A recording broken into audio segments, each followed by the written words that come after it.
Kenapa nabung terasa berat, padahal gaji jalan? Pernah nggak kamu bertanya dalam hati? Gaji masuk tiap bulan, kerja juga nggak santai, tapi kok tabungan nggak pernah terasa nambah? Bahkan kadang, bukan cuma nggak nambah, tapi habis. Kalau kamu pernah ngerasa seperti itu, video ini bukan buat menghakimi kamu. Video ini buat ngajak kamu jujur, bukan ke orang lain, tapi ke diri sendiri. Karena faktanya, banyak orang hari ini bekerja keras, tapi hidupnya tetap rapuh secara finansial. Dan masalahnya, bukan selalu karena gajinya kecil. Bagian 1, masalah utama bukan di gaji. Kita mulai dari satu kesalahan paling umum. Saat tabungan seret, refleks pertama kita adalah bilang, gaji gue kurang. Padahal, kalau kita jujur membuka rekening, uang itu pernah ada. Masuk, keluar, masuk lagi, keluar lagi.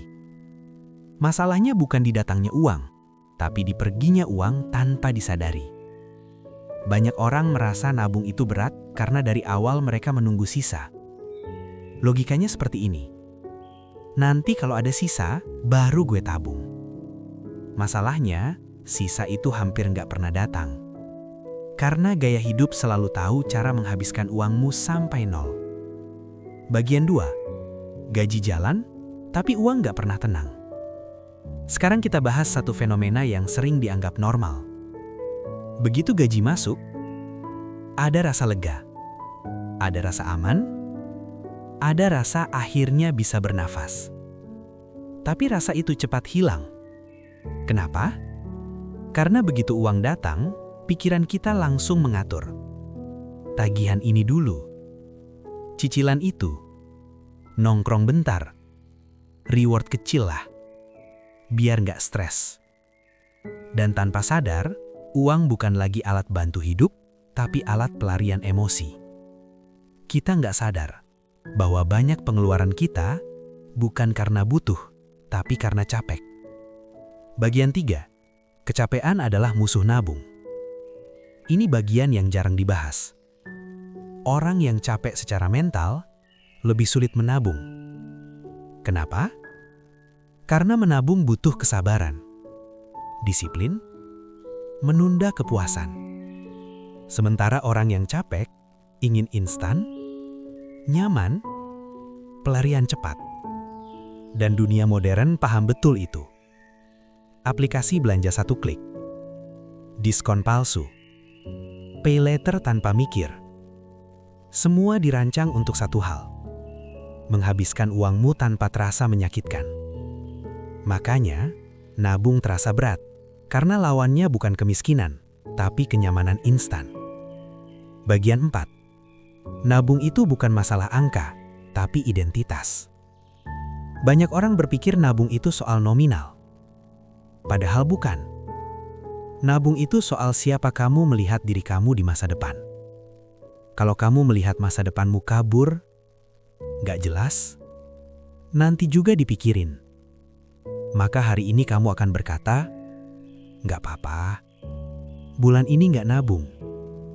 Tapi orang yang melihat masa depan sebagai sesuatu yang nyata, akan rela merasa sedikit tidak nyaman hari ini.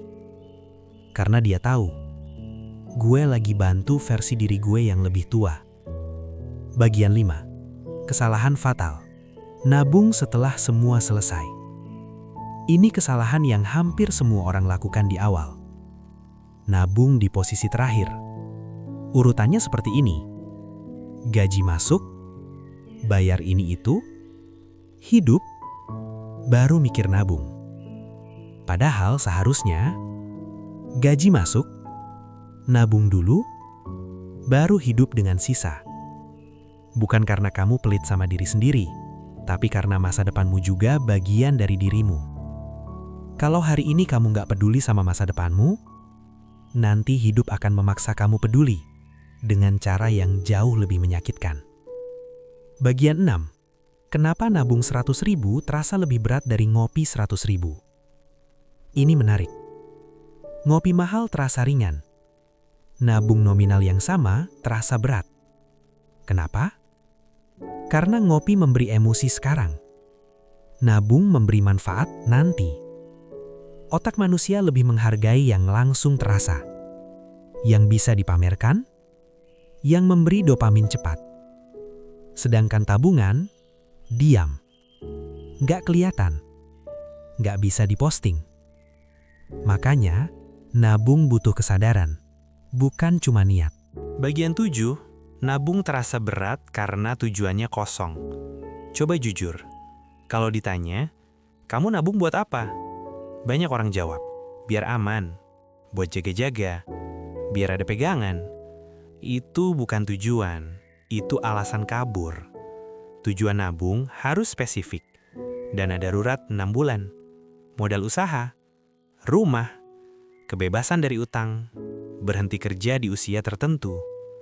Tanpa tujuan yang jelas, nabung hanya terasa seperti kehilangan uang, bukan membangun masa depan. Bagian 8. Kebiasaan kecil yang membunuh tabungan. Masalah besar jarang datang dari satu keputusan besar. Tabungan bocor karena cuma sekali. Murah kok. Sekalian aja. Bulan ini doang. Kecil, tapi konsisten. Dan yang paling berbahaya adalah pengeluaran yang gak pernah dicatat. Uang hilang bukan karena boros besar, tapi karena boros yang terasa wajar. Bagian 9. Nabung itu tidak perlu menyakitkan. Banyak orang gagal nabung karena langsung ekstrim. Dari nol, langsung target besar. Padahal, nabung itu latihan, bukan lomba. Lebih baik konsisten kecil daripada besar tapi cuma sebentar. Nabung 5% gaji tapi rutin, lebih kuat daripada 30% tapi cuma 2 bulan. Karena yang kamu bangun sebenarnya bukan tabungan, tapi identitas orang yang bisa mengontrol uang. Bagian 10. Nabung adalah bentuk rasa hormat ke diri sendiri. Ini bagian paling penting. Menabung bukan cuma soal uang. Menabung adalah cara kamu berkata ke diri sendiri, hidup gue layak punya masa depan yang tenang. Setiap rupiah yang kamu simpan, itu bukti bahwa kamu peduli, bertanggung jawab, tidak hidup hanya untuk hari ini.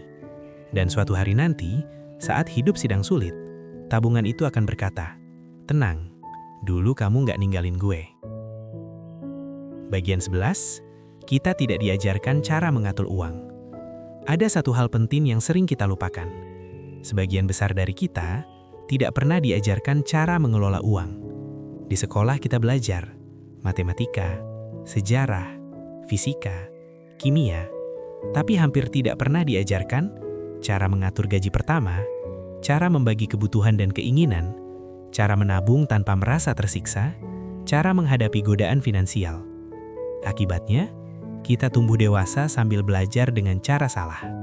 Salah beli, salah cicil, salah prioritas. Dan ketika tabungan kosong, kita menyalahkan diri sendiri. Padahal, banyak dari kita tidak pernah diberi peta. Penutup, nabung itu bukan berat.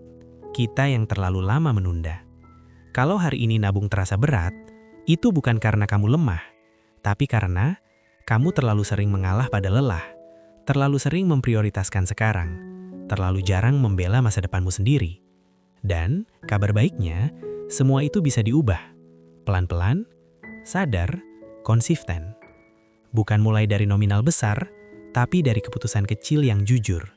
Karena pada akhirnya, orang yang tenang secara finansial bukan yang paling besar gajinya, tapi yang paling menghormati uangnya. Narator lebih pelan. Kalau video ini terasa seperti menyentuh kamu, bukan berarti kamu gagal. Artinya, kamu siap berubah. Dan itu sudah lebih dari cukup untuk mulai. Kalau video ini bermanfaat, jangan lupa like, subscribe, dan share ke orang terdekatmu. Karena literasi keuangan yang baik bisa mengubah hidup lebih banyak orang.